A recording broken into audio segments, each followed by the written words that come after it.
Good morning, everybody. My name is Bart Winkler. Paul Imig is alongside, and we're coming at you. We're coming at you. Thanks to my friend Dan Shaney. That's right. This is on YouTube. Everything that's on YouTube is brought to you by Dan Shaney and Shaney Insurance. Visit danshaney.com. We just got connected last week. He is a longtime listener of, when I say the show, I of course mean the podcast and then, my prior life on the radio. So it's good to have Dan on board. It's good to have everybody. What I love about this is that people that are getting involved and being sponsors and helping out the show is that we're not really strangers. They've been listening for a long time. They know a lot of you guys. They know a lot of what we do. And so it's really cool to see. And hopefully we can connect some of you with things that you need. Dan specializes in insurance. He can find the best quotes for your home, auto. He's an independent guy. So he'll really work to make sure that you get what you're needing. He brings us our YouTube channel. Again, I'm Bart Winkler. Paul Imig is here. We may or may not have other people joining us, TBD, but that's fine. I want to tell you before we got started, I'm on a pretty good high right now because the new trailer dropped for The Marvels. And I'm very excited for all things MCU. And so it's going to be Miss Marvel and Captain Marvel and Monica Rambeau teaming up together because their powers get interconnected. And when they try to use their powers, they switch spots. And Nick Fury's in it, and Secret Invasion's coming out. And all you Phase 4 haters and Phase 5 haters, hey, MCU's just getting started. So that's where I'm at. What? So is the Marvel's TV show or movie? Miss Marvel is a TV show. No, that one I knew. The Marvels is coming out to a That theater one, near you. I'm aware. I'm not. That's coming out in November. It'll be in theaters nationwide.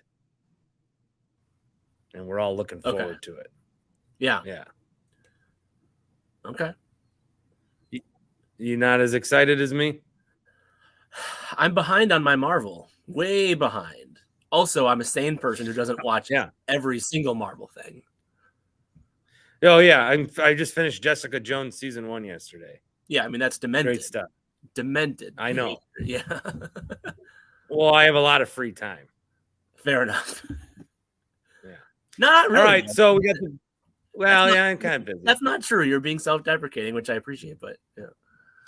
All right, so we got the Bucks playoffs about to start, and we've recorded this before the play-in tournament started on Tuesday for full transparency. Also, the Brewers. We're going to do a live show on Wednesday to recap it all. So everybody hang on to your butts for that. But the Bucks are coming up this week. The Brewers have started a series in Arizona, and that continues. So, and right now it's just me and Paul by our lone. Yeah, all good. Do you want to start Brewers or Bucks?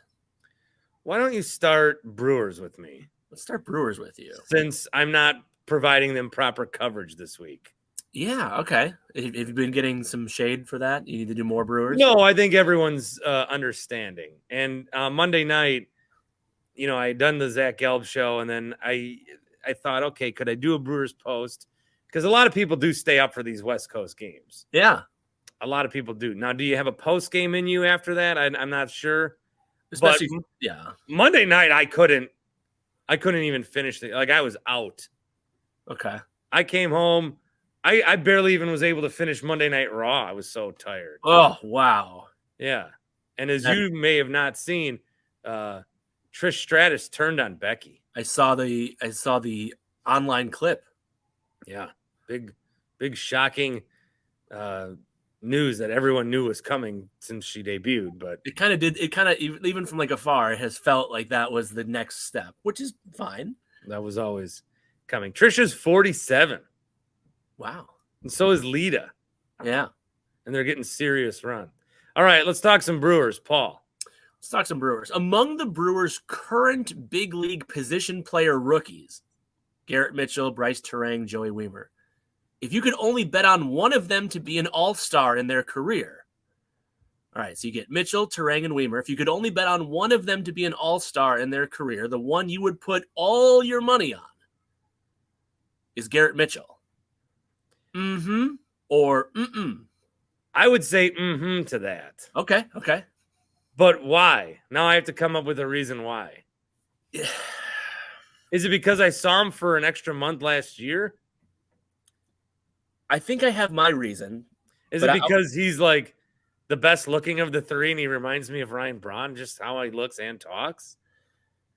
I do think that confidence, which he carries, like that helps you, right? Like in terms of your visibility as a premier player in the league, being a guy who's constantly being interviewed post game and who does a good job at those media interviews, like don't overlook that extra camera time, right? He's like, if you go on McCalvy's Twitter feed, like it's pretty much videos of Garrett Mitchell being interviewed after game, which is partially because he had a good game in so many cases. But I do think the confidence that Garrett Mitchell brings, for me, I'm going to tell you, my answer is also mm-hmm.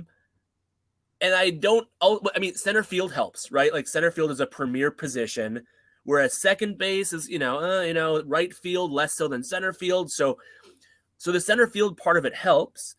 It helps that he's been great and he's clutch. Like Garrett Mitchell he didn't have a great end of the year in 2022, but he was clutch. Like his moments were clutch. And I think that's what he's been so far this year. So I think those big moments, and I think that his overall demeanor, his confidence, I do think that those are factors for voters who would bring him into an all-star game. Well, I'm going to be totally I'm judging on their looks. Like Weimer seems like the fun dude. Okay. And Turang seems like the steady guy. Yeah, McCalvy always calls Turang the dude, as in the Big Lebowski, the dude. Like he's just very chill and like whatever, man. But Garrett Mitchell looks the part. He looks like Freddie Prinze Jr. out there in a movie. Yeah. Uh-huh. I can see it. So this is an awful way to answer this question because I have no backup and no basis. But I am going to say with Garrett Mitchell. Let me throw you one that I heard on another radio station this week. Okay, let's hear it. And let's just step aside for a second. Let's step aside and think if I should still be doing this. Clearly, I have I don't know if this is. I don't know if I just can't stop getting mad about what radio stations are doing in Milwaukee. Okay, sure. When really, I don't know that that's my life anymore. Yeah, I'm not a Milwaukee radio guy. No, you're a national guy who does I'm a national radio guy, and I'm a Milwaukee, Wisconsin podcast guy. Yeah.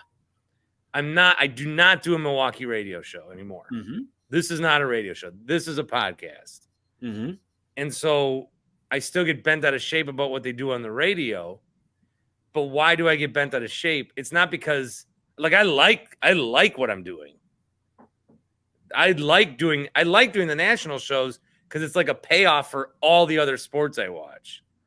Well, I would tell you, I am many years removed now from doing Packers beat coverage, and I still get frustrated when I see bad content coming from Packers beat. Because I'm like I shouldn't still care or still feel competitive or still feel whatever, but it's almost like you're sticking up for your old thing, and you're like, well, be better. You can do better. So, I mean, I think I get what you're saying. I can relate to it. So what I'm bringing up is on the game. Of course, it's always the game. Sure. And I've started tweeting complimentary things at ESPN, not because I'm trying to get a job there, but I just want to hype up someone that's not the game. Sure. But Zabe's talking about this period of Brewers baseball is more exciting than any other period last year, which you could maybe say, yes, the first night, the excitement, but he's coming from a point where he didn't watch 9 games in a row of Brewers baseball last year.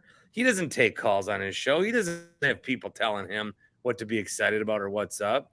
I ultimately, for me, and I've said this before and I'll say it again, what happened to me and what happened to us at the Fan can happen to anyone. Radio is an insane, fickle business. And these guys that saw us go down think it was because of something they did. They think their talent beat us.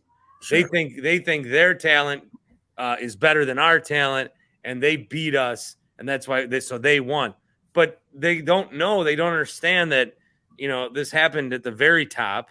We were just names on a piece of paper that got crossed off, and it can happen to anyone at any time. And the way some of these guys treat their listeners in the audience, it's just insulting to me. I want them to come out. If they would just all come out and say, look, we know that we're on the radio. We don't take it for granted. We're trying our best to give you an entertaining product.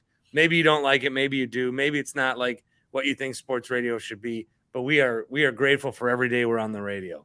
I'd stop. I would completely stop. I just want them to know that what happened to me can happen to them.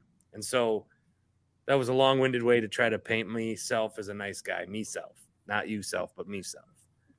Do you have any thoughts on that, or do you want to dodge it? Well, you said that there was a topic you wanted to throw to me because you heard it. Oh, yeah. Okay, so is this more exciting than last year? Well, it seems like a very, very, very, very obvious. Mm-hmm. But last year, the argument from Mike Heller was they started 32-18. See, but you talked a lot. And then what Armin had said was, but everyone was mad at them the entire time. Why were they mad at them to start the year? I'm trying to remember what was happening at the time. They were mad post trade deadline. Fans were, but what was the anger in April and May? I don't know that I quite remember.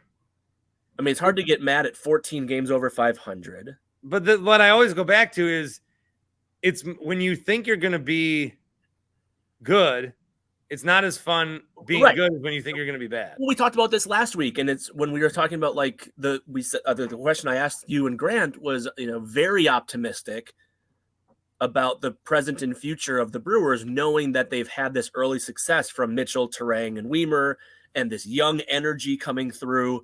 And then you paralleled that to say, yeah, and that's why the 2023 Packers season is going to be more exciting with Jordan Love. And I agree with that because I do like the idea of like the underdog, but the fighting from below, from watching young guys.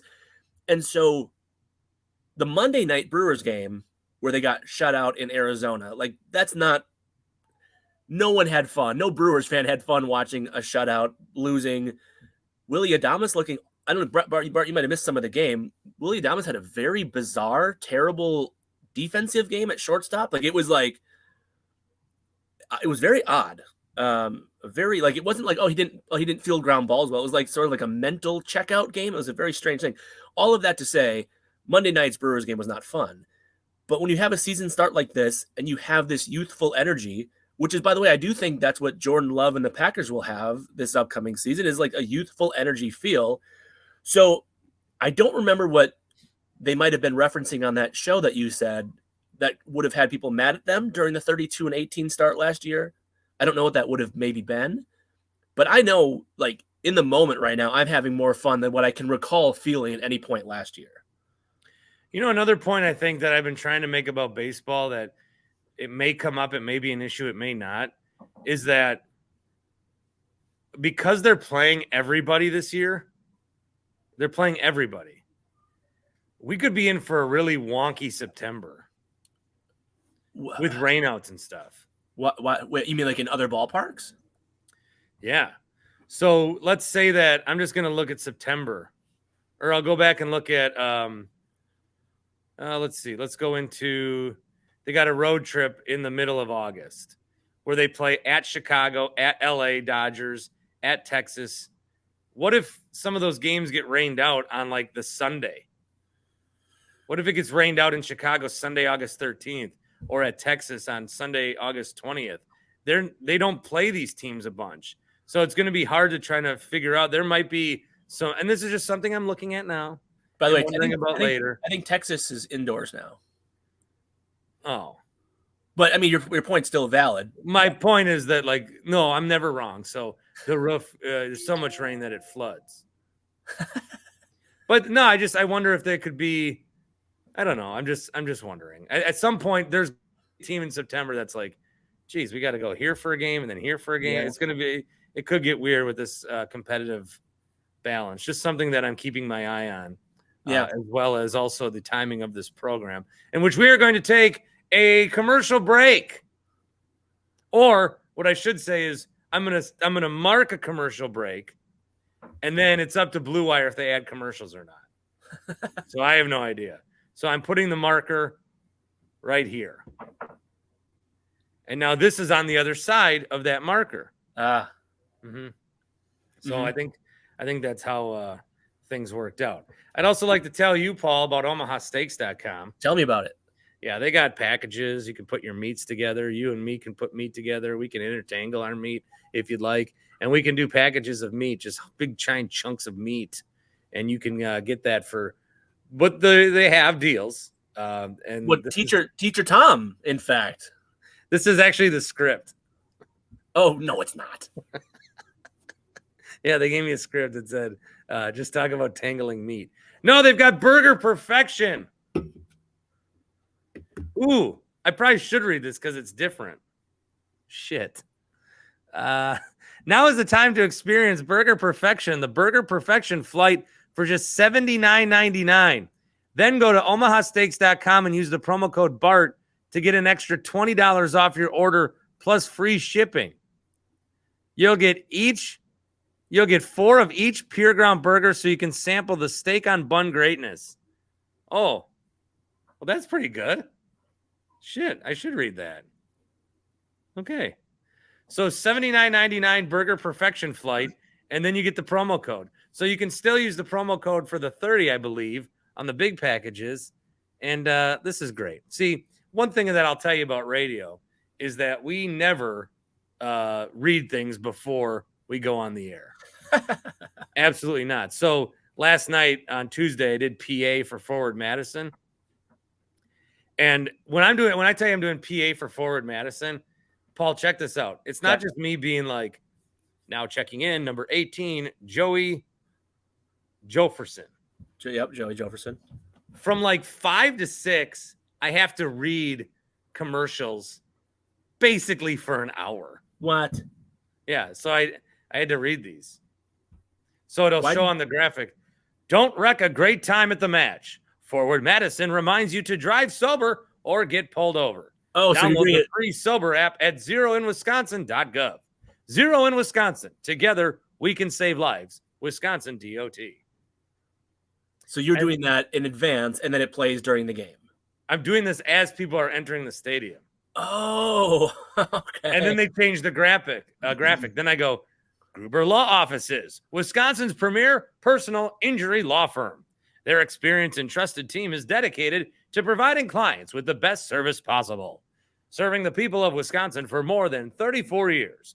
Gruber Law Offices. One call, that's all. I'm going to do that. Wow. Okay. I didn't realize you got to, be the ad guy. Voted best of Madison in furniture, home accessories, and outdoor furniture, our local family-owned business salutes small businesses across our state. I'm talking about Don's Home Furniture sponsor. Enjoy them by enjoying our best seats of the house. Do you have these in front of you? These are all real, right? Yeah. I should make them do a Bart Winkler one. Yeah, dude, what would stop you from being like, brought to you by the Bart Winkler podcast? The Bart Winkler Show. With such great segments such as and post-game shows where Bart gets drunk and watches listeners fight. The Bart Winkler Show. Available on the Dan Shaney Street. There you go. I have another Brewers topic for you if you're ready.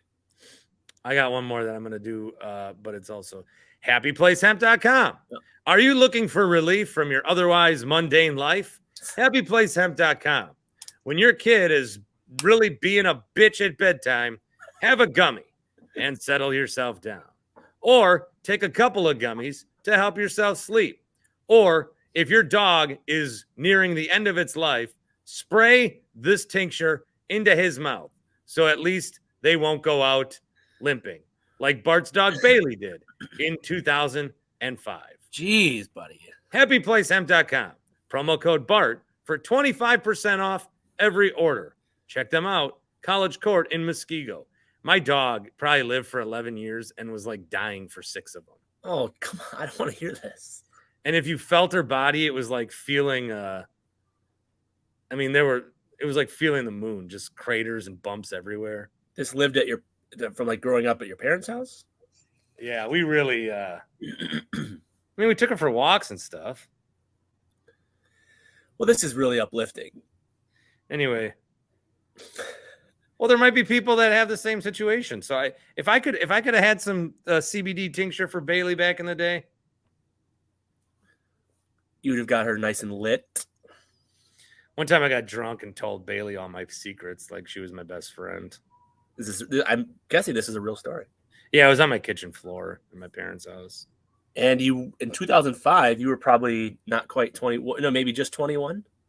I think this must have been 20 minutes after I threw a rock through a Little Caesars window. Oh, jeez. I remember that story. Little Caesars. No, all right, go ahead. You want me to segue into a Brewers question? All right. No, just do one.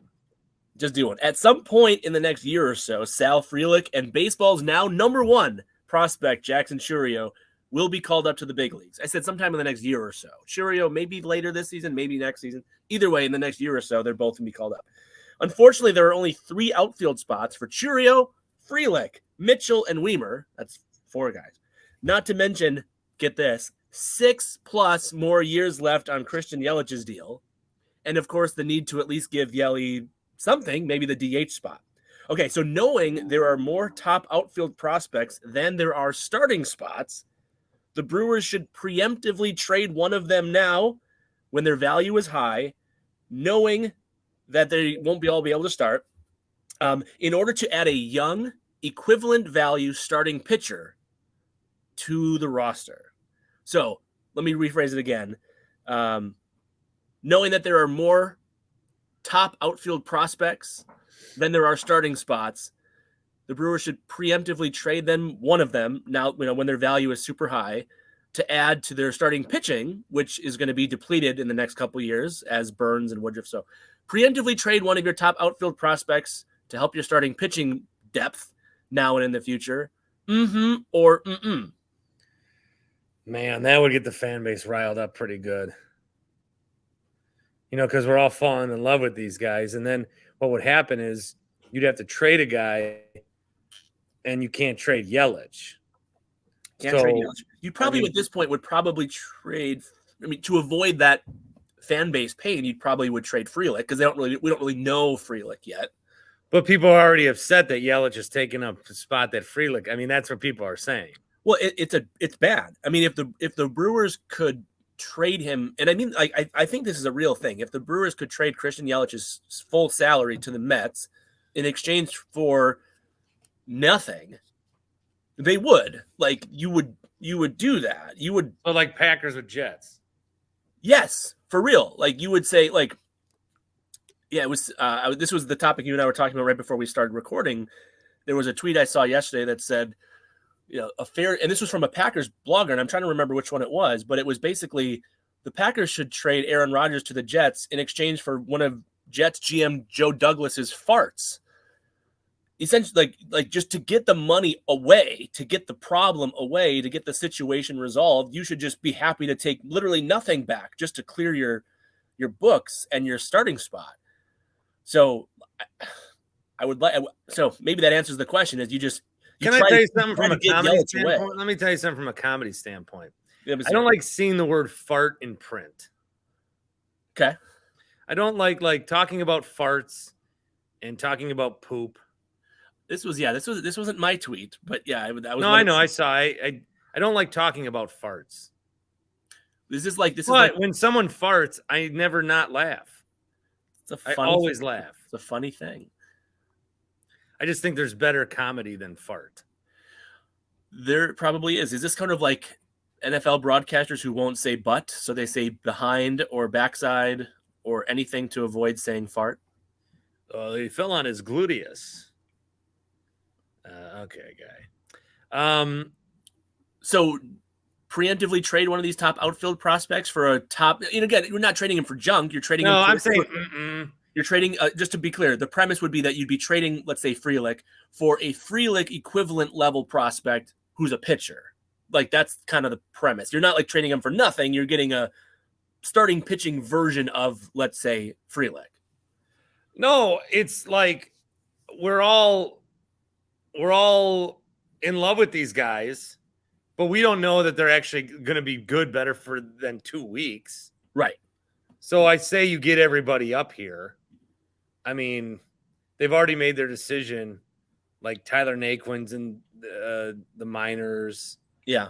And at some point they would move on from Winker. Well, sure. And he's pretty much a DH anyway, but yeah. Now I would ask you, what do you think, now that he's the number 1 rated prospect, what do you think they could get for Chourio right now? Literally anything. Like anything. Anything. There's nothing you couldn't get for Jackson Chourio. And by the way, I don't think there's any I should be very careful when I say it. Like, I don't know what you would give up the number 1 prospect in all of baseball for. Like, what would you possibly say? Oh yeah, that was a fair deal. Number 1 prospect in baseball? Because yeah, like what? Like, you wouldn't do something like you wouldn't trade him. Let's say the Mets had Jackson Chourio. The Mets would you want to trade Chourio for Corbin Burns? So you have like this, all of the years of control of Chourio, this number 1 prospect, or an elite, at least except for so far this year, but an elite starting pitcher with only 2 years left. Like, I don't know that you would trade anything for. I mean, no, there's no way you trade Chourio. No, I mean, I have to include his name because, he's part of. But there's no way you trade him because we're never going to get a hitter like this ever again. Now, the most important thing with Chourio, and I mean this, the most important thing is that he's as good as advertised. The next most important thing is that they need to, maybe even before he's called up, they need to Ronald Acuna Jr. him. They need to Julio Rodriguez him. What I'm saying is they need to sign him to a 10-year deal for $100 million. Yeah, like Albies and Acuna, I think both signed those cheap-ass deals. They did. Like Freddie Peralta. Freddie Peralta locked in his future. Do it. Like just right now, today, give him 12 years and $120 million. Just do it. So that is where I would go with it. You don't trade Chourio. I'm going to also say, no, do not trade any of these guys. Don't trade Frelick. Don't trade Weimer or Terang or Weimer. Even if you can get like a really good young starting pitcher who's equivalent of that value, all 5 of those guys are not going to be long-term starters. I mean, the probability, and it seems like they are, and that's what, like, right now in early mid-April, that's what makes this so fascinating is like Terang has been great, Weimer has been great, Mitchell has been great, Frelick is a better prospect than all 3 of those guys, and Chourio is a better prospect than even Frelick is, so yeah. Paul, your love interest has just joined the stream. Oh, how did he find out about this? I'm sorry if you didn't want me, Bart. Paul sent me a link, and I said, I just got this. Do you still want me? And he said, yeah, jump in. So I'm coming into this blind. No, I'm happy to have you. I just don't want to we could commit to having you every week. I just don't want to do that to you. Bart feels bad. I don't feel bad for your time. Bart does. I have a lot of time. You guys talking Brewers? Grant Bilse. Fashionably late to the podcast taping. Do you just want to do it every week? If that's what you guys want, yeah, sure. Well, I'm not. You guys, Grant, he's being like. Let me just say, the answer for me is every week. I forgot I should have answered like that. If you guys want every week, yeah, I'm down. I got a lot of free time in the morning, Bart. This is my scheme time. This is my drink coffee and come up with ideas time. This is actually great. Grant, let me catch Grant up with the 2 topics so far. We'll do a lightning round to catch you up.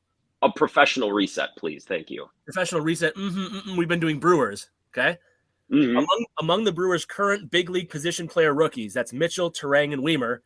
If you could only bet on one of them to be an all-star in their career, the one that you would put your money on to be an all-star among the 3 is Garrett Mitchell. Because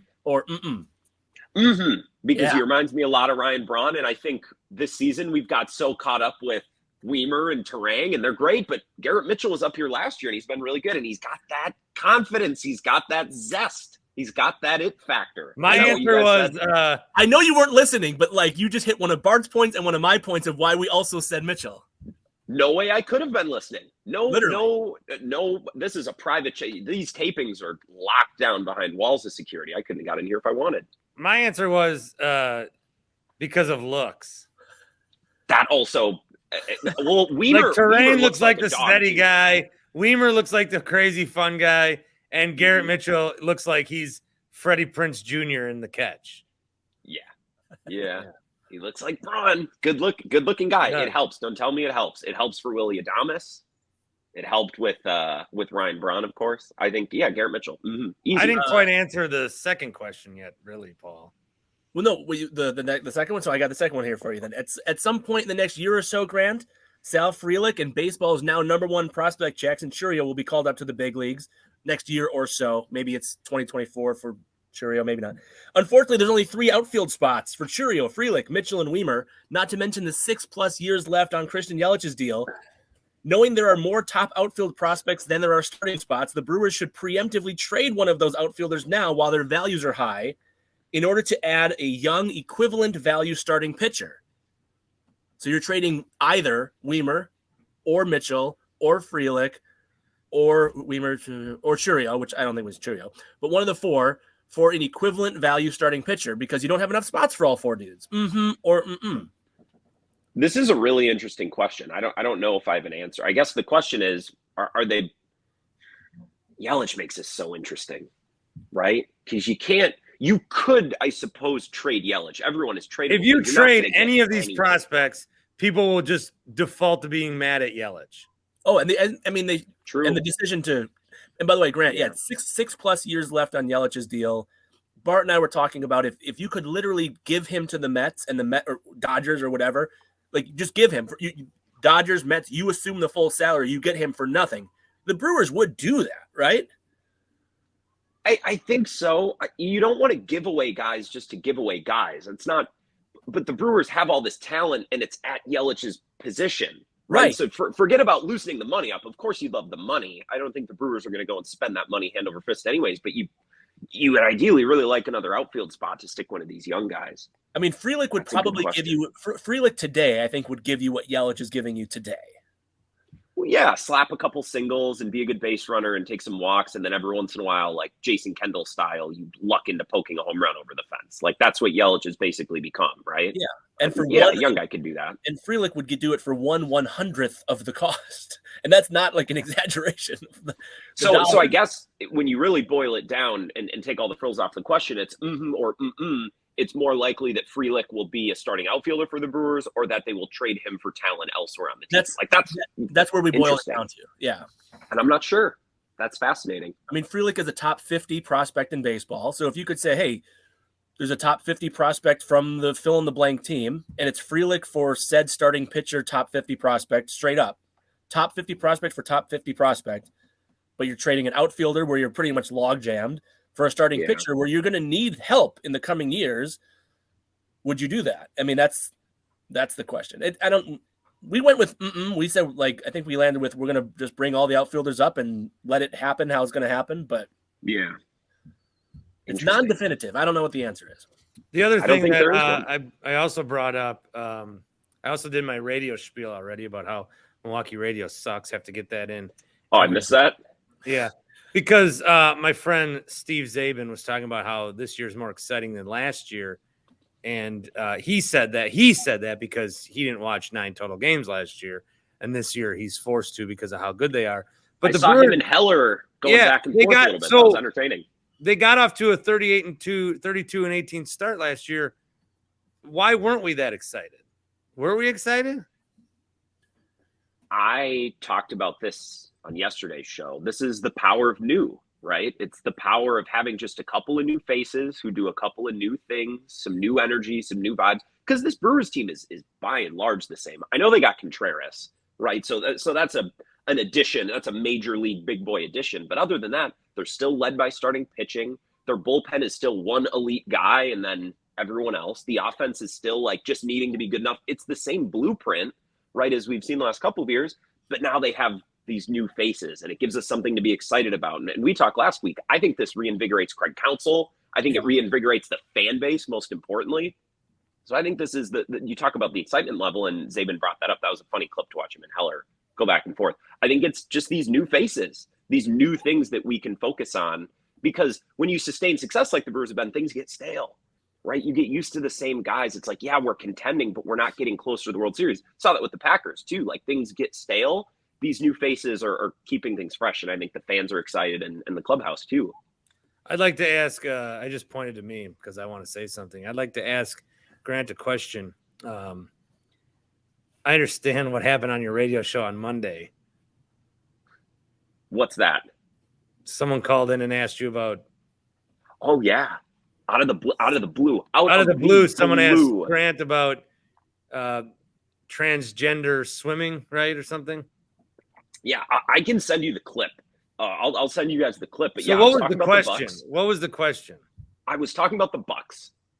It could not have been on a more different topic. And this guy called in. He's like, "Well, first things first. The Bucks are my pick." And this guy calls all the time. Bucks are my pick. But granted, look, I love your show. I listen and I value your opinion on things. And he was 100% genuine. He's like, I got to get your take on men in women's sports. I don't remember exactly how he worded it. It wasn't anything too aggressive. And I'm like, oh, it was kind of funny. Like, we just kind of have to sit back and laugh. Like, Bart, you probably would have done the same thing. Like, Al on the north side. I don't necessarily want, like, your thoughts on this volatile issue at this point. I just want to know how, as a host, you handled it.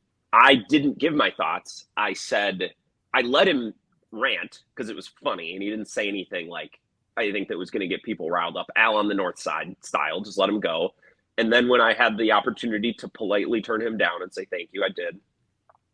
And I just kind of awkwardly sat there and then played a drop of Matt Bush because it was funny. And I just kind of like, I'm not going to get into it. I'm not paid enough for it. And then I'm like, well, let's just take our break now and we'll come back and reset. And that's what I did. It was funny because it was uncomfortable. Like, I feel like I would have handled it. I'm trying to think if I was on the radio, spur of the moment, not being like, because, you don't want to, it's whatever you say is going to be bad.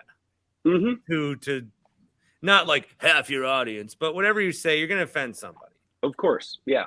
And so I think what I keep coming back to with this issue, and I don't know if I should say this on the radio, I don't even know if I should say it here, is that it's high school swimming. Who cares? I was a swimmer. My siblings were too. I swam. I swam a lot. Yeah. Nobody cares about swimming. I don't care if there's a giraffe swimming next to me. No one's ever cared. One event, I go to the guy next to me. It was just the freestyle. Yeah. And I go to the guy next to me. I go, watch this. And I got in the pool and I did, the butterfly. Yeah. And then there's the backstroke. Yeah. So I did the butterfly backstroke, the whole 50 yards. And then the ref goes, or whatever they're called. They go, what are you doing? I go, that's my freestyle. It's freestyle. He goes, you've been disqualified. You've been disqualified. I would have made the joke ripping on high school swimming, which would have actually probably been the worst because then a high school swimming parent would have called in and given me more and then all of a sudden our biggest sponsor would have been a high school swimmer's dad or some shit. I would have just I ran cross country. I couldn't get my best friends to come to my home meet senior year, and they lived a mile away. Like, no one comes, no one cares, and that's fine. I think if you're a swimmer or a cross country runner, some of these sports, you do it because you love the sport, not because you love the attention. But I asked Jim, the college name is Jim. I was like, what prompted this? Like, what did you see? Like, what? And I guess I talked to my folks later on because they were listening, and I talked to them last night, and they're like, "Oh, it's a big thing right now." So I think in the cable news sphere, this is a thing. But he was mad about some golfer, Haley Davidson, I think is her name. Don't even know. I didn't either. And then of course I laughed about that because it reminded me of Harley Davidson, and so delicate topic. You know how a couple of years ago with COVID, there were cutouts of fans. Yeah. My parents actually invented that because I ran track and was a swimmer, and they didn't want to come to my meets. So they put their cutouts in the top row, so you're waving. Yeah, so I'd look up and see my parents' cutouts all the time. That's funny. I'll send you the clip of it. Was a very interesting exchange, and it was on day one of Neil Diamond Week, and I did a concert review in the show, and I talked Masters. It was just an absolute cluster of a show, but it was fun. Hey, that's the aspect of live radio. All right, Paul, give us another question. Paul. All right. That was our Brewers segment. We're going to do NBA and some Bucks. I want to start with By the Giannis. way, really quickly, I was pissed about the play clock last night, or the pitch clock. West Coast games are not supposed to be done before 10. I expected to be watching in bed until midnight, and that was taken from me. So for the first time all season, I don't like the pitch clock. I'm out on the pitch clock after last night. Monday night's game. Yeah, Grant, we're not Thank doing you. Brewers coverage this week until Wednesday post. It was Monday night's game was interesting behind the plate. Let's just say that. Yeah, Okay. I missed that part. Transitioning to the Bucks. Wow, can't say that word. Giannis told Chris Haynes of Bleacher Report, in part, quote, I will never... Maria's cousin, P.S. Who? His girlfriend. Who? What? I missed what you said. That's her cousin. Giannis's girlfriend, Mariah, Yeah, I said Maria. Sorry. is cousins with Chris Haynes. Yeah, Really? Oh, I think so. Well, all right. thank you. Giannis told his partner's perhaps maybe cousin, Chris Haynes of Bleacher Report, quote, I will never try to create a narrative about the work I put in, and maybe that might hurt me because I believe the last 5 years I've been the MVP. I will never beg for an MVP award that I believe I deserve, end quote. As a Bucks fan, you would like to see Giannis and the team campaign more for him, like other superstars and their teams do for their top candidates. You'd like to see Giannis and the Bucks. Well, Paul froze, but I'm just going to probably piggyback off of that. I'm going to say as Paul, your face is just like staring me down. It's very creepy. Looks like he's grinding his teeth. Yeah, it looks like he's got 15 years of pent up frustration to say. But, Campaign more on behalf of. holy fuck! What was that? Am I back? We got you. We got the gist of your question. You stopped your listened. question, and then we were talking, and then you answered. You ended. Okay, I'm gonna say no. No, depending on how you edit this, yeah. So I'm you not as a editing Bucks it. fan, It's fine. Not at all. I was gonna say. you would like to see the Bucks and Giannis campaign more on his behalf, like other teams and their top candidates do. No. Teams like this is like the all-star voting argument. When you're a shitty team for so long, and then you're good. I mean, the all-star game is so important. We got to get our guys into the all-star game. We got to get our guys recognized. And then when they go to the all-star game for a few years, they hand out those ballots at the stadium, and you're like, this is trash. You throw it away. You don't care as much. So it's not. You just want to be like you want people to know you exist and that you're recognized. I think they're doing it. You know what? And people keep shitting on this argument. And I know that John Hollinger got crucified for it for saying, I'm going to vote for Embiid because in the last 5 years, 2 went to Giannis and 2 went to Jokic. And so I'm going to give it to Embiid this year. And Hollinger is just doing what they've always done. So I don't have a problem with that. Now that you've gotten all 3 guys the award, next year, if Giannis is the true MVP, let's give it to him. I just don't think under any circumstance should Jokic have gotten it. So I will take a win that Giannis is not going to get it because they did the straw poll and everybody's like, my vote is, and Jalen Rose is like Giannis, and then the next day he says Embiid, which Embiid is that's fine. Embiid being an MVP is fine. I understand that Giannis can get it every year. I don't think he hit the 65 game threshold that they would implement as of next year, actually. But no, I don't think the Bucks need to campaign a little bit more. We're at a point now where it's about championships, and they should be trying to win championships. And I know that it doesn't take away from it, but campaigning for individual awards seems to be a thing that you do when you're, quote, on the come, unquote, and not necessarily when you are competing for championships. Grant, you'd like to see Giannis in the Bucks. Again, the correct phrase is on the come up, but there is one host that always says on the come. I feel like I've heard that before. Grant, you would like to see the Bucks or Giannis? It's still Frelix. He's on the come. Who says that? You really don't know? You don't know. BA? BM. Oh, well, I thought it was a playback. Okay, sure. Yeah. He always, instead of on the come up, he says, and the Bucks are on the come. Well, Every broadcaster has their signature way of speaking. We all probably say things, but no, I didn't put that together. That's my bad. Paul, I'm sorry. Well, Grant, you'd like to see Giannis and the Bucks campaign more on his behalf?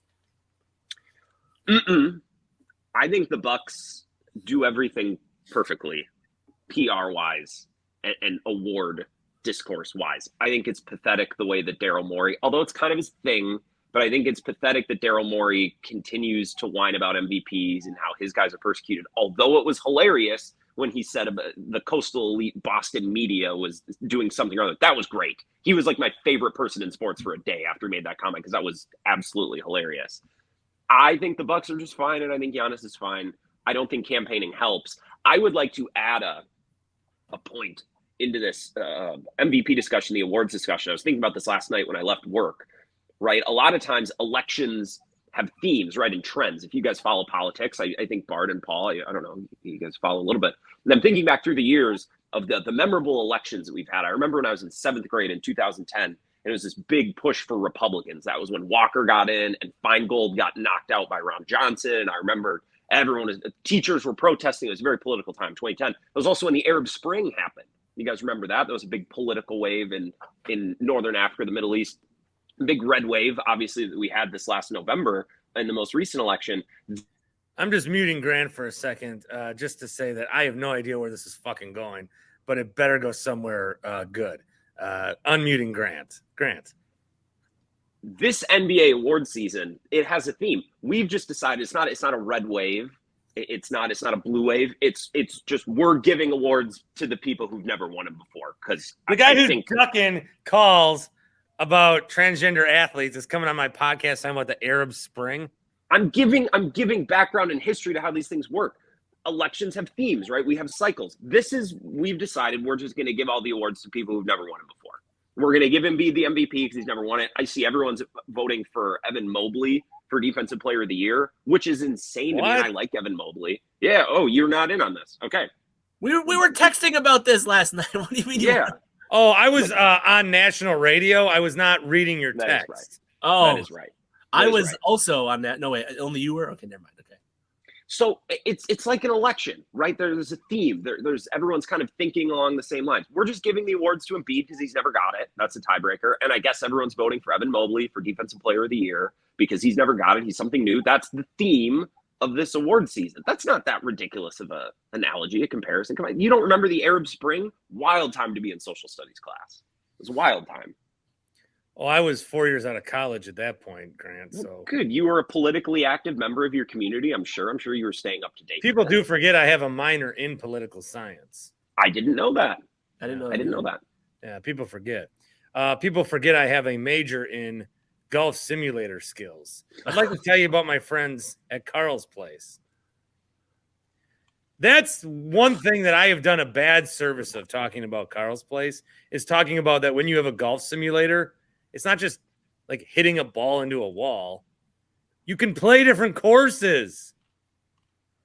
When Toby and I went, there was a course that they have in their simulator that is a course, and I don't remember the name of it, but it was an old course, like an old county course in Milwaukee that they then destroyed or something. And like there's homes or roads on it now or something. But people love the course from back in the day, and you can play the course. They recreated it into the simulator so you can play the course, which was really cool. So like if you watch the Masters, you can play Augusta, you know. Do you like that take of mine about it? Oh, by the way, Carl's Place, carlofet.com/Bart.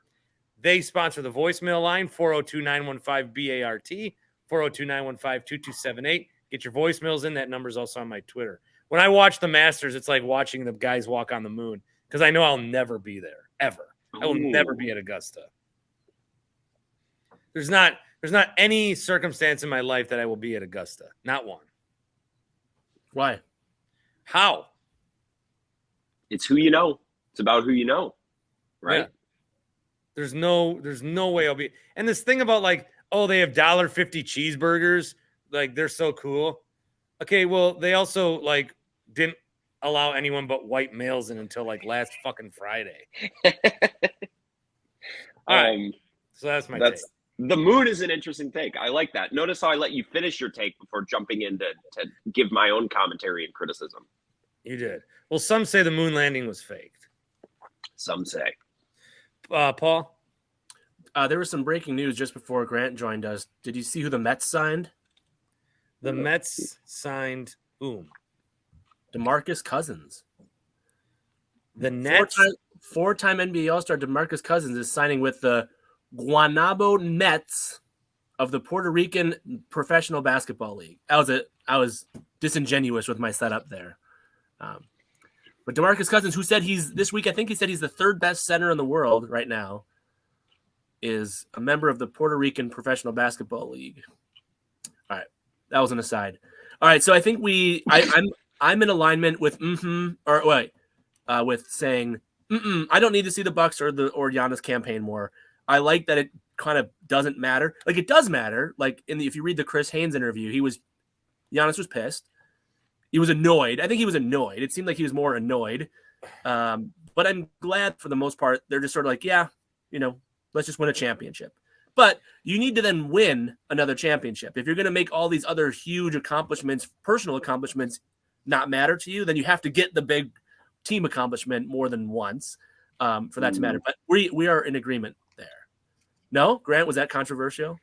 I know what you're saying. I don't think that. Well, I'll push back and I'll say I don't think if the Bucks come up short of the championship, they will get more criticism than the Sixers or the Nuggets would because you didn't care about the MVP and you couldn't even win the. I don't know. No, I don't know. I'm not being that. That's not I know the intention of my tone. But I would just say like the what's the word I want to go for? The better than this idea, like like what, that's really not important. Superiority. Yeah, right. Like the idea, like those, like we're bigger than this. We're like, what? The Sixers are not winning the title. Let Embiid have MVP. The Nuggets are not winning the title. Let Jokic have MVP. I have greater team aspirations. That's really noble. I think the word I'm looking for is like there's I don't know if you guys have gotten a chance to listen to my Tuesday show yet, but I had a great question from Matt in the Falls on that Carl's Place voicemail line. And he held me to the fire. He said, you got to explain why you belittle Rodgers MVPs and you celebrate and campaign for Giannis's MVPs. You have to explain that. And I said a couple of different reasons. With Rodgers, it's not as new. We saw it with Favre. It doesn't matter as much to me. I think Milwaukee on the chest means more to me than Green Bay does. I think I've realized. And I think that, because we haven't seen someone do this in Milwaukee in 50 years. So it's a lot of that kind of stuff. But what it came down to for me was Rodgers talks about MVPs when he's talking about himself. He's never said anything close to what Giannis said.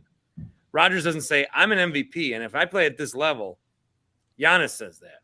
Rodgers just says, I won 4 MVPs when he's trying to get the Packers to give him $60 million a year. Right. I don't like that Rodgers seems to care about his MVPs. He cares about them equal to Super Bowl wins, it seems like. At the very least equal to, if not more so. Like it's really, the MVPs are really important to Rodgers, and I don't like that. Me neither. I want it to not matter to you. Like, of course it matters to your legacy, but I don't want you to acknowledge that it matters to your, although to be hypocritical, I will say winning the social media award meant more to me than when Chuck and I won a show award. Actually, I don't think that's true. That's not true. No, I remember at the time. I was pretty pumped about that. That's not true. Yeah. You guys were. You should have been pumped. And you shared that award with the people, with the listeners and callers, if I remember correctly. Did everyone sign it and stuff? I forget. I took it to Pfizer Forum, had people sign it. Eric Name signed it. Matt Velasquez signed it. Do you have it? Do you Best have the Bucks trophy? coverage? Yeah, I have the trophy. You have it? Do you want me to go get it? Chuck doesn't want it. You guys don't switch off shared partnerships? I just kind of took this one. Chuck gets it one weekend a month. I tried to get Hannibal Buress to sign it. I don't think he did.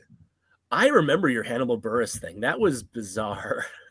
Because I went to Pfizer Forum talking to fans, and Hannibal Buress was just in line. But you said he was out of his mind. Well, I said, let's do a quick video. And he goes, I ain't about to be on video right now. All right. Here's one of my favorite topics. But I know we've not talked about this one before. All right. You get to either go to every Bucks playoff game in the nosebleed seats, or half the playoff games in decent seats, or one Bucks playoff game sitting on the court. All the Bucks games nosebleed, half the games in decent seats, one Bucks playoff game courtside. You would choose one Bucks playoff game courtside. Or mm-mm. I would say to that. I think the courtside experience is one that I've not had. I've been lucky to sit relatively close, but to have my feet on the floor, I've not yet had that experience. And I draw back to the 2021 finals where that entire playoff run, I did not go to one game. I went to the Deer District, but I didn't go to one game in the building. I never feel like I missed out. And I'm sure being in the building would have been great, but being in the Deer District was great. And so I don't feel like I missed out on that. It would be fun to go to every game, sure. Decent seats, good. But I'd rather have the courtside experience. So good question. Very interesting. Very topical. It's something they even bring up, even if there's shows out there that say Bucks are good, nothing to talk about. Fucking try a little harder. I mean, you guys are on the radio for a living. Paul Imig hasn't been in media in like 10 years, and he's coming up with better questions every week than some of you knuckle dicks. Grant, every Bucks playoff game in the nosebleeds, half the games in decent seats, one game courtside. You would choose the one game courtside. Or mm-mm. I would choose the one game courtside. Yes. Yeah. And if I were to expound on this, I would say, careful, Bart. Don't mute me, please. I'm not a socialist. I do have some socialist views. This is one socialist view I hold. I believe that at some point in your lifetime, you should be able to sit courtside at one game. Just experience it once. And I believe that you should be able to sit within the first couple of rows to see your favorite artist or band just once in your life. I feel like in this country that we live in, we have the means. We should be able to make that happen for people once in their lifetime. Courtside, very close. I've never sat courtside before. And I feel like at some point in my life, that is something that I will make the money work for. I will plug a friend. Like I need to experience that. I don't need to be at games. I grew up 4 hours from Milwaukee and 3 hours from Green Bay. Like it is not a massive part of my fandom to go down to the building on Tuesday night. Like Q called my show. Q joins this show a lot. Q goes to a ton of games. That's a big part of his fandom. I think that's integral to him watching the Bucks. It's not to me. I love watching games on TV. I love it. So I would say the one game courtside because I'm a socialist a little bit and because I don't need to be at games like I think some fans do because they're used to that. That's part of their fandom. Yeah, this is an obvious I would much rather go to one concert in great seats than all the concerts in bad seats. All the games, I'd rather go to one game in great seats than all the games. Yes. And a part of that, by the way, especially in sports, is because the home viewing experience is so good. No, it's great. Isn't it the best? It's just why I left. It's part of why I left opening day. I didn't know what the hell was going on. It's just the balls to watch sports on TV. It is so great. And then you can scroll Twitter at the same time. I go to such few games because I live so far away. Get this. When I'm at a Brewers game, I will refresh Twitter to try to get it first because I watch on stream at home. So if I refresh Twitter, I'll be like, oh, I will see the way an at-bat ends before I see it on my TV. My dumbass will go to a Brewer game and refresh before realizing, oh, that's live. It's right there. You cannot get it faster than your eyeballs are getting it. So I just don't go to a ton of games, partly because of where I live, but mostly because of where I live. What do you think Bart, if you were to poll, I'd be curious if people want to do voicemails on this or they want to talk about during one of your post-game shows. I'd love to hear from someone who says an answer other than one game courtside. Like, I'm curious what that perspective would be. And I mean that genuinely. Like, well, I'd rather be there more often and just, if you're telling me I can have decent seats for half the games, or, hey, if you told me I could just be in the arena for every playoff game, I don't care where I sit.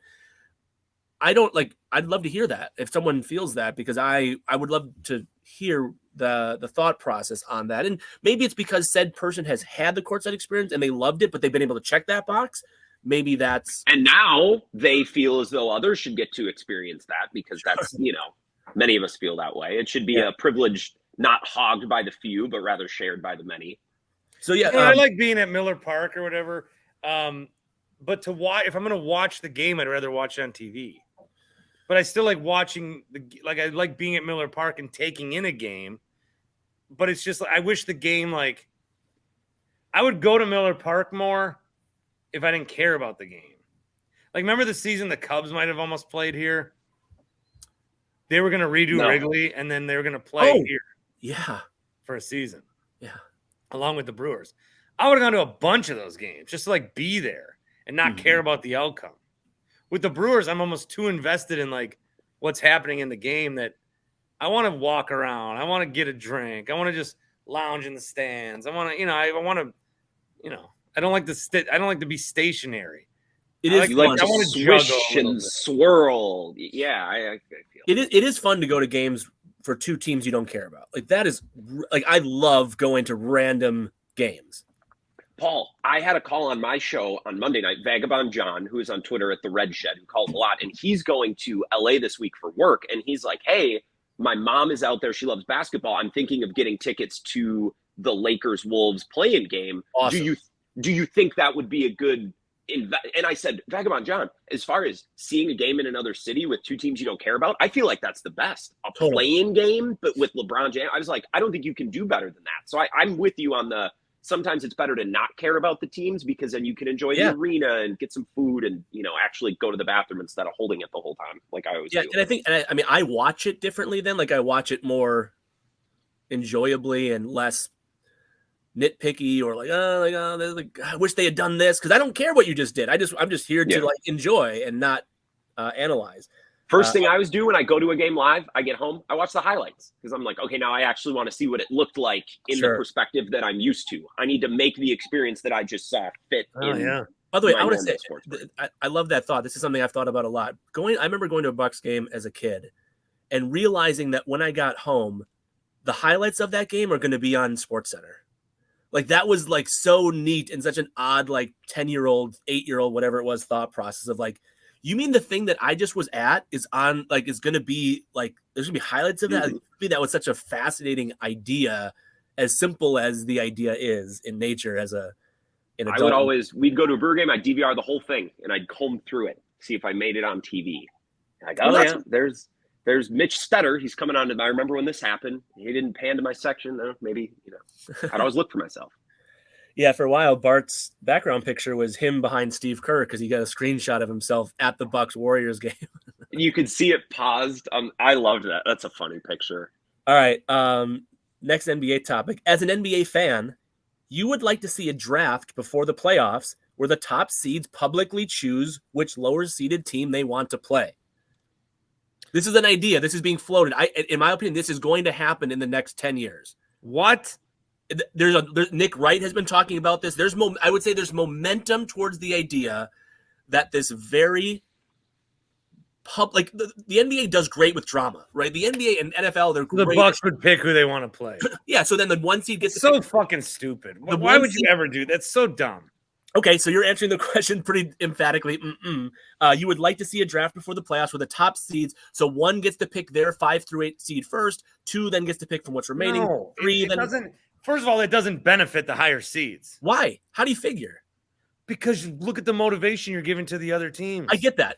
That early on, like that would, of course, if you're a coach of a lower seeded team, you would say, we're the 5 seed and the 1 seed picked us. We'll show you. Even if I'm the 1 seeded Bucks and I got to play the 8 seeded Bulls, if you just put us together, we're going to play. But if I'm like, oh, okay, we'll just take the 8 seed because they would have been the 8 seed anyway, then the Bulls are going to be like, oh, they just think they can. No, we already do enough. And this was what I was really on this on Monday night on Gelb's show. And I think Ryan Hickey, who's doing Gelb's show on Tuesday, is going to piggyback off this. I'm tired of the way that we acquiesce to losers in this country when it comes to sports. Because in America, you could lose a job. You could lose a nice job, and all of a sudden you lose your home with it. And guess what? You're fucked. And nobody wants to help you. Nobody thinks that you're deserving of help. But in sports, if you on purpose lose every game for a season, make the product worse, then you're like, oh, I'm sorry. Actually, I'm not. Here's the number 1 pick. I don't know why we do that in sports. This is America. I'm told my whole life, you beta, you cuck, you this. And then when it comes to sports, we're like, oh, well, they did the worst. They should have the best pick. It's got to be fair. Life's not fair. People are rushing to tell you that life's not fair when you fall on bad times. Yet in sports, when your team is encouraged, the NBA wants to do an investigation on the Mavs for tanking. Why? Because they got embarrassed because the Mavs did what was better for their franchise under the system that you set up. It's ridiculous. So I think the draft, I think at the end of the season, all the teams the draft should be, all right, they're all in a bucket. Number 1 pick, the Timberwolves. Number 2 pick, looks like the Celtics. Good for you guys. Number 3 pick, I guess it's the Thunder. Not losing in the course of the season, messing up the competitive balance of other teams by sitting guys. You are purposely having a worse product to reward the worst teams in your league. And now you want to introduce this other bullshit thing that we don't need. Everything doesn't need to be everything. We don't need an in-season tournament. The play-in tournament's fine, but we don't need to make this a thing. We don't need to have the All-Star game be a draft. Not everything needs to be a fucking draft. Jesus. Well, I would say this. I never thought the NBA would allow Star game captains to play. Too embarrassing for Jokic to be the last pick and be like, I'm just going to go over here because he got his ass up. He got his ass up knowing he'd be the last pick. That's hashtag not my MVP. But that's not the fault of the draft. That's the fault of Twitter and people these days. Nikola Jokic is what? He's the 8th person selected in an all-star draft, and everyone wants to drag him for it. That's not the NBA's fault. That's pathetic. You can't be the MVP and be the second last person drafted. No. I agree with you, but I think some of the resistance to televising the draft and making it public was the league didn't want to embarrass guys who got picked later, right? That's insane, right? These are the best basketball players in the world. We gotta chill with that a little bit. So I'm agreeing with you, Bart. I know what you mean. I don't know. We're so protective of everyone's feelings these days. Speaking of this generation, it's not even a feelings thing. Then it's just stupid. There's no why. There's no need for it. It doesn't need to be. It's just a thing that we're doing. What does it need to be? You don't need to you play the season. You see who you play. Now you're gonna pick who you. Why? Yeah, but Bart, what does that serve for the 30-minute show that we get to all watch and speculate? First off, put on you run the NBA. Put on the Adam Silver, president or whatever he is of the NBA, commissioner of the league. I would be glued to the television to watch that 30 to 60 minute special of okay, I think the Bucks should choose the Bulls. That's an obvious pick. No, at some point it's too much. But at some point we just need to be not everything needs to be, max captivating. We can have a little bit of normalcy. Do you like the All-Star Game captains NBA draft? No. Why? You would rather them just be randomly assigned based on conference? Yeah, East-West. No, I'm with Bart on this. Oh. Yeah. I'm not saying I hate it, but they got nothing to play for. At least you're hey, East-West. I got to bust my ass to play for Team Giannis? Who gives a fuck? I like the strategy involved of there's no strategy. If you're picking, I'm saying the NBA playoff thing where you pick who. I was going to say, don't tell me Giannis has ever had strategy in one of these drafts. No, I'm saying, so fast forward this to the question here, where it's you're the Bucks or you're the Nuggets, because the Western Conference is far more fascinating. Who would you actually pick? I mean, actually, more importantly, if you're the Grizzlies, because I think the Nuggets would pick whoever the leftover is of the Timberwolves, Thunder or Pelicans. But then if you're the Grizzlies, your choices are the Warriors, probably the Lakers. We've not yet seen the play-in game from Tuesday night as we're recording this, so we don't know if the Lakers are the 7 or not. But let's just say the Lakers. I promise you they are. I would assume that to be true. And then the Clippers, I think you'd probably choose the Clippers, who are the 5 seed. So now the Grizzlies chose the 5 seed. That's what I would do. Now the 3-seeded Kings are stuck between you choosing the Warriors and the Lakers. Well, okay. And now the Suns get who's ever left. You might be left with Suns-Lakers as a 4-7 first round. I love it. Well, what's the point? You're already getting Suns-Clippers. That's my point. We're getting these. You want them about matchups and about pairing these different. We're going to get that anyways. In the East, we're probably going to get Miami-Boston. And Celtics fans, I listen to Simmons, they're I don't want to see that effing Heat team, that Heat team. We're going to get these good matchups anyways. Knicks-Cavs is going to be a fist fight.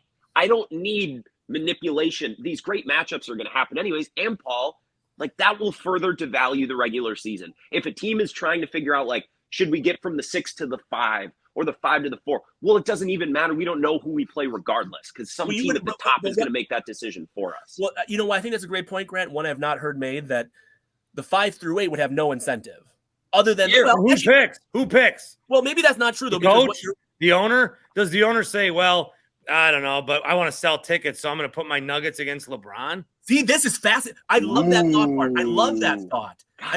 These last 10 minutes has been good, Bart. I love that thought, and because Bart's fired up, he's very focused, Grant. You notice, like we've talked about this. When Bart's like very zero, we got to capture his attention. That's true. That's true. We've captured his attention here. I love that thought, because now you are entering in these other equations where it's like, Giannis is like, I really wish you would have asked me who we should have played, because I just don't agree that this is the best. You're just creating more problems. No, you're creating more discussion about your product. Discussion. But no one loves discussion like you. You want everything to be discussed. Which is why he's great at this. Do a thing and go. No, strategize, contemplate. God, it would suck doing it'd suck doing a road trip with you. You'd be like, well, what if we took this way? Then we could see these sites and this ball of yarn. But if we took this way, we would have max speed. But what is it about? Is it about the hotels? Is it about the memories? Oh. What do we absolutely want to create here? Should we actually take a different way back than we do on the way there? Which the answer is yes. It's good for your brain. But what? I mean, Jesus. Yeah. And by the way, that you just perfectly encapsulated the way I would plan out said trip. Just plug in the fastest way and drive. No, there's so much more to it than that. Oh my fuck. Can I just add, I don't like adding rules to try to fix a problem that's not a long-term problem. Like, remember a couple of years ago when the West was so much better than the East, and we're like, we should just get rid of conferences and it should be the 16 best teams. That was a temporary situation in which people were suggesting a permanent change or solution. This is why the NFL. Did you see what the Chargers proposed? The Chargers proposed, because they got boned. They had to go to Jacksonville. They proposed that in situations where the wild card team has 4 or more wins than the division winner, they should get the home game. But that's like we're not going to go. That's never going to happen again. You're not going to change history. Also, though, that's self-serving because it happens in that moment to be good for you. Like the MLB All-Star game tied. We're going to decide the World Series so we have a true winner of a fucking exhibition game. But this is like self-serving in the sense, like when LeBron didn't like the play-in, it's because the play-in didn't suit LeBron's needs, and then LeBron needed the play-in and he liked the play-in. So your Chargers thing is specific to the Chargers. But Grant, I was going to say, when you're talking about Bart, changes that you don't need to make and you're just making them to make changes. MLB made a bunch of changes this offseason, and the product is better. There's initial resistance. And Bart, I noticed this with you. You typically have initial resistance to the sports that you love being altered at all, which I can appreciate. And then very soon thereafter, after seeing it, you're like, I like it. So yeah, every baseball rule in the last 10 years has been that. That's how you should handle change. You should oppose it vehemently until the split second it happens, and then you get on board. That's how you should address change. I can't tell if you're being sarcastic. Do you know how many calls once they put in permanent netting from the dugout to third base? You know how many calls I got of people bitching that it was actually there? 0. But the whole summer before, it was like, you're obstructing my view. Yeah. I just don't think this is necessary, Paul. Okay. And I love you because you go the places that aren't. You go the road less traveled and you explore these things. We don't need this. What is this serving? It's been a weird year in the West. Okay, and you talked with, was it Matt Miller on your podcast the other day, Bart? Matt Moore. I accidentally called him Matt Miller. I was confused. Okay. So he was talking about how the West, this is a weird year, right? The Lakers have been 2 different teams, and there's a lot of extenuating circumstances. That's this year. That's just this year. And I don't need to create rules to try to fix a problem that's very, very temporary. The NFL does it, and it normally goes poorly, right? We have a big pass interference call in the NFC Championship game, so we make a rule about it, and then it's a problem that we don't need for the next 2 years or whatever until they eventually get rid of it. I feel similar about this. Yeah, I would say there are overreactions to things, and I don't think doing this NBA playoff team draft is solving for a problem. I just think it's adding more fun, more speculation, more discussion. Like, yeah, I just think you generate more. If you want impressions, right? Like, go like likes, and like if you want impressions, you want number of eyeballs and number of tweets and social media posts and discussions in bars. Like, you want your product, whatever your product is, you want your product talked about as often as possible for as long as possible. But then there becomes fatigue.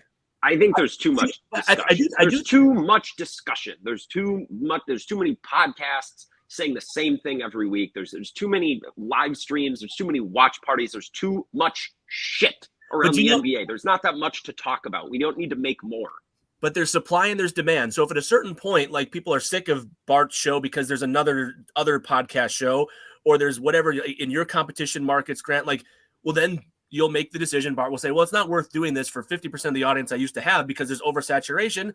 Well, then so be it. I think that's okay. As long as just you two are listening, I'll keep doing it. All right, good.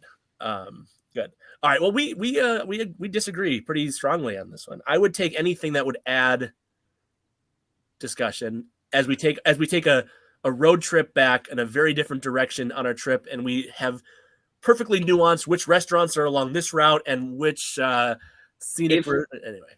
If the three of us had to take a road trip somewhere, where would we go? What would be the place that makes sense if the three of us had to drive somewhere? Where have you guys not been that you would like to go, and you think it would be a good match for this dynamic? But what about like a Brewers weekend, right? Like a Brewers weekend in Cincinnati, like some random place, Pittsburgh.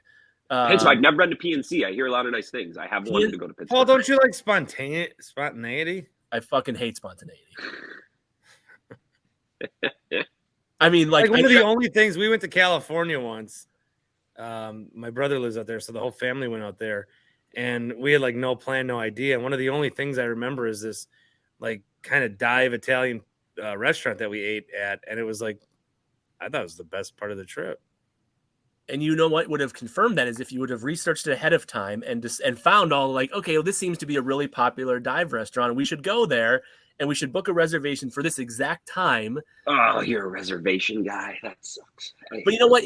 I mean, I know we're making fun of me, and it's very perfectly acceptable because I'm a total weirdo with all this stuff. But if you would see my notepad of all my questions throughout the week that I debate and I think about, just so we can have a stupid segment together that's fun. But this is how I don't wing it. I couldn't wing the segment. It has to be, I can't wing trivia. Like, you have to be like extremely plotted out, and yes, I'm a total weirdo, but it's what makes some of this. I wing my national radio shows. I know, and you your news segment on Monday night was tremendous, by the way. That was good content, Bart. Well done on that. It was nice to listen after my show was done. I like being on after you. I thought that was cool. Yeah, it was a nice transition, although transition has been a hot button word this week, so I'm trying to stay away from that. All right, we'll move to the final. And I was able to be on because the Brewers didn't play till night, right? Mm-hmm. Mm-hmm. I will tell you the NBA playoff matchups that we know right now, or that might be. We know for sure the Suns and Clippers. We know for sure the Kings and Warriors. We know for sure the Cavs and Knicks. We know for sure the 76ers and Nets. Let's just say the Bucks play the Bulls. Okay, let's say the Bucks play the. Let's say this. Well, it's 2-7 would be Celtics Heat. So I'm sorry, I did that wrong. Yeah, Celtics and Heat. Let's say Celtics and Heat is a matchup. Let's say Hawks and Bucks is a matchup. That would be 1-8. Let's say Grizzlies and Lakers is a matchup. That would be 2-7. Let's say Nuggets and Timberwolves is the 1-8. Okay, so Nuggets. Some of these are hypothetical because we still have to do the play-ins. Nuggets, Wolves, Suns, Clippers, Kings, Warriors, Grizzlies, Lakers, Bucks, Hawks, Cavs, Knicks, 76ers, Nets, Celtics, Hawks, or Celtics, Heat. The best first-round NBA matchup that you're looking forward to is Suns, Clippers. Or mm-mm. Let's exclude the Bucks. Let's exclude the Bucks. Okay. So Suns are going to win that in 5. So not particularly intrigued there. The best series is going to be Cavs-Knicks. It's going to be Cavs-Knicks. See, the best series will be Cavs-Knicks. What about Kings Warriors? I mean, I know you're a Warriors guy, so maybe the Warriors are going to win that in 5. Really? Yep. You would put real money on that going 5. I win 2, but the odds are too shitty. Like, it's not worth it. Wow. What about Lakers Grizzlies? Are going to beat the Grizzlies. But that's does that make it not compelling? The 7-seeded Lakers. The numbers, and this is what I told my guy Matt Moore, and he kind of pushed back just because that's what he does. The Western Conference is going to look like the Final Four, where it's going to be lower. The seeds do not mean anything. The Lakers team, this team was not the team all year. The Suns team is brand new. The Warriors didn't try a lot of the season. The number in front of them, just watch me. Watch me. I know they're playing your Kings. He's a Warriors homer, Grant. Watch out. No, I'm not a Warriors homer. I'm a Warriors expert. I know the team. I think the most exciting series will be Cavs-Knicks.